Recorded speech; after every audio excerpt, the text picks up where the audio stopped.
नमस्कार आप सबको।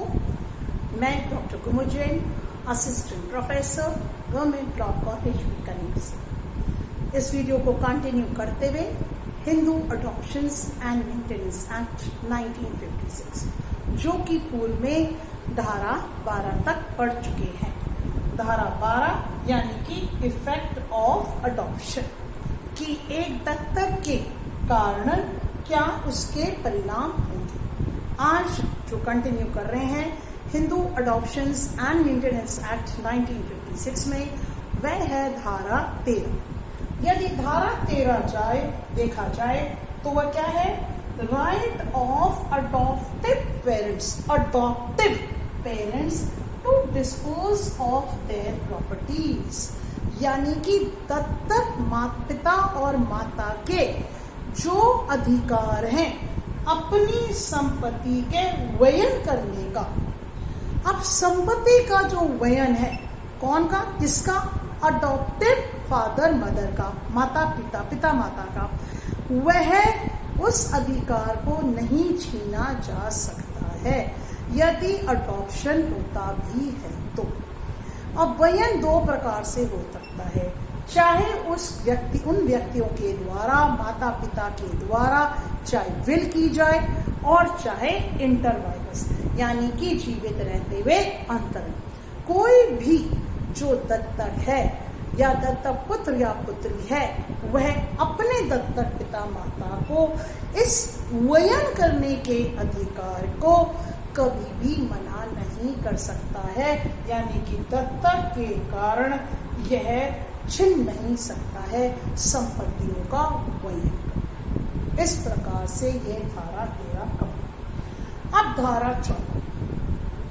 धारा 14 के जो इलस्ट्रेशंस हैं, क्योंकि जो क्वेश्चंस आते हैं एग्जाम में वो प्रॉब्लम बेस्ड आते हैं, उसका जो टाइटल है धारा 14 का वो है determination of adoptive mother in certain cases, यानी कि कुछ दशाओं में दत्तक माता की अवधारणा, डिटर्मिनेशन कैसे किया जा सकेगा। धारा 14 का जो पहला है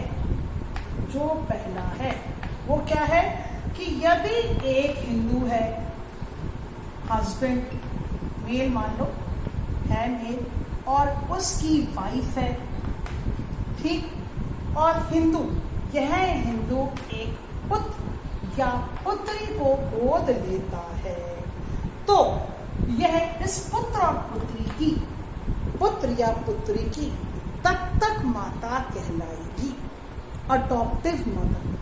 if a Hindu who adopts a son or a daughter and he has a wife living, तब ये जो वाइफ है यह अडॉप्टिव मदर उन पुत्र या पुत्री की कहलाएगी, दत्तक माता। यह हो गई पहली बात।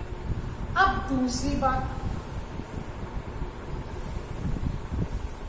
दूसरा यानी कि सेक्शन 14 का 2।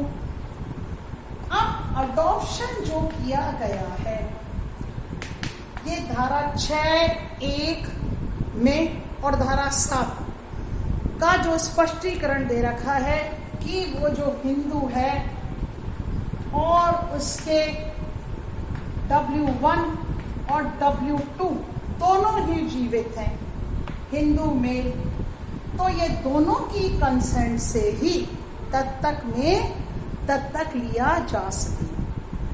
तो अब दत्तक माता का प्रश्न देखिए, दोनों की सहमति की आवश्यकता होगी और वो परंतुक में आती हैं तो ऐसी सहमति की आवश्यकता नहीं होगी। लेकिन बात माता की है कि दत्तक माता कौन कहलाएगी, तो यहां ये दे रखा है कि सीनियर मोस्ट यानी कि in marriage, this is important.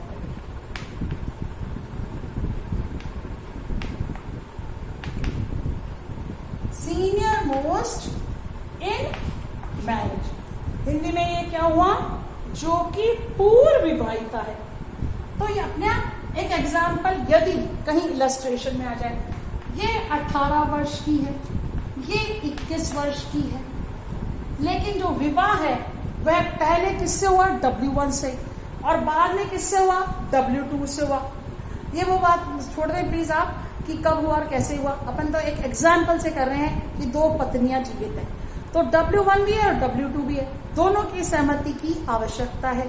लेकिन W1 की आयु है 18 वर्ष और W2 की आयु है 21 ईयर्स, और क्वेश्चन ये इस तरह से बना हुआ है।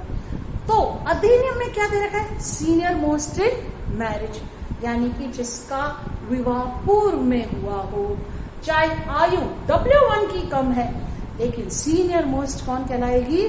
W1, विवाह के कारण, उसका विवाह पूर्व पहले हुआ है W2 से, इसलिए दत्तक माता W1 होगी, यानी कि दत्तक माता W1 है। इस तरह से यह आपका सेक्शन 14 का 2।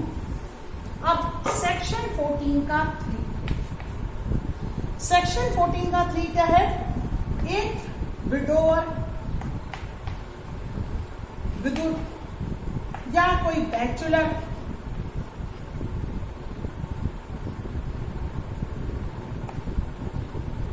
ये दोनों हैं, ठीक, विदुर या अविवाहित, और यह विवाह कर लेते हैं, मैरिज एक और हो जाती है एक W1 से। ऐसे समझ लें, एग्जाम्पल और समझा देते। एक विडोवर है यानी कि विदुर है और वह पुनः विवाह कर लेता है, उसकी पूर्व की पत्नी की मृत्यु हो चुकी है, और फिर उससे पहले वह एक पुत्र या पुत्री गोद दत्तक में ले लेता है। दत्तक के उपरांत यदि वह विवाह करता है, प्लीज, दत्तक के उपरांत यदि विवाह करता है, after the adoption if he marries, after the adoption if he subsequently marries, तो ये फिर क्या कहलाएगी? Step mother. तब ये अडॉप्टिव मदर नहीं कहलाएगी। क्यों?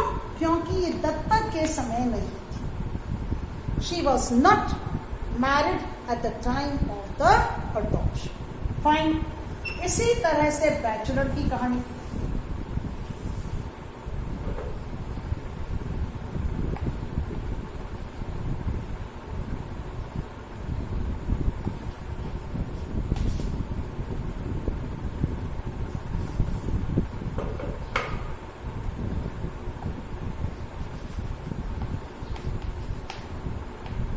अविवाहित, हिंदी में बता दें, और अविवाहित में विवाह होने से पहले पुत्र या पुत्री को दत्तक में ले लिया और एक W1 से विवाह कर लिया दत्तक के पश्चात, तो यह भी स्टेप मदर कहलाती। क्लियर? इस तरह से यह बात हुई किसकी? Step mother. अब ये थर्ड पॉइंट के तो, अब बात फोर्थ पॉइंट की। यदि एक विडो है और विडो यानी कि विधवा, और उससे पहले वह पुत्र या पुत्री गोद में ले लेती है, दत्तक में ले लेती है, और उसके बाद यदि उसके बाद वह विवाह करती है H2 से, ठीक, वह उस H2 से विवाह करती है, तो यह कहलाएंगे उसके स्टेप फादर। यह बात हुई विडो की। यहां अनमैरिड एक और बात हो जाएगी। इसी में 4 में दे रखा है कि एक अनमैरिड है लेडी, फीमेल, और वह पुत्र या पुत्री गोद लेती है, और फिर वह दत्तक लेने के पश्चात यदि वह विवाह करती है, तो यह क्या कहलाएगा? Step father. इस तरह से ये बात, ठीक है। अब यही बात धारा 14 में इलस्ट्रेशंस के हिसाब से समझाई गई। कहीं कोई मेरे हिसाब से यहाँ कोई कंफ्यूजन नहीं होना चाहिए। इसी को कंटिन्यू करते हुए जो धारा 15 है वह क्या कहती है, valid adoption can not be cancelled. Why? Because once an adoption is always an adoption. यदि वापस से जो दत्तक में अपत्य गया है वह वापस लौटना भी चाहता है अपने जन्म कुटुंब में, तब भी वह नहीं लौट सकता है। Valid adoption can not be cancelled. और यदि अडॉप्टिव फादर और अडॉप्टिव मदर जो हैं उन्होंने किसी प्रकार का यदि अडॉप्शन कर भी लिया है तो इस प्रकार का अडॉप्शन कभी भी कैंसिल नहीं हो सकता है, यानी कि वह रद्द नहीं किया जाएगा। ये हो गई आपकी धारा 15। अब धारा 16 और धारा 17 इंपॉर्टेंट है। धारा 16 कहती है कि presumption as to registered documents relating to adoptions, यानी कि दत्तक से संबंधित रजिस्ट्रीकृत दस्तावेजों के बारे में उपधारणा। यह साक्ष्य अधिनियम का बात हो गई।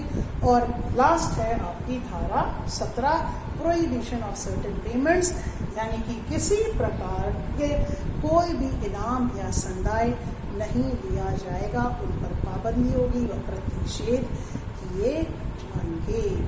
इस प्रकार का कोई इनाम यदि कोई दत्तक में लेता है तो उसकी पनिशमेंट। इस प्रकार से यह आपका अडॉप्शन अधिनियम कंप्लीट। अब नेक्स्ट वीडियो में मेंटेनेंस एक्ट स्टार्ट किया जाएगा। Thank you so much. Please take care.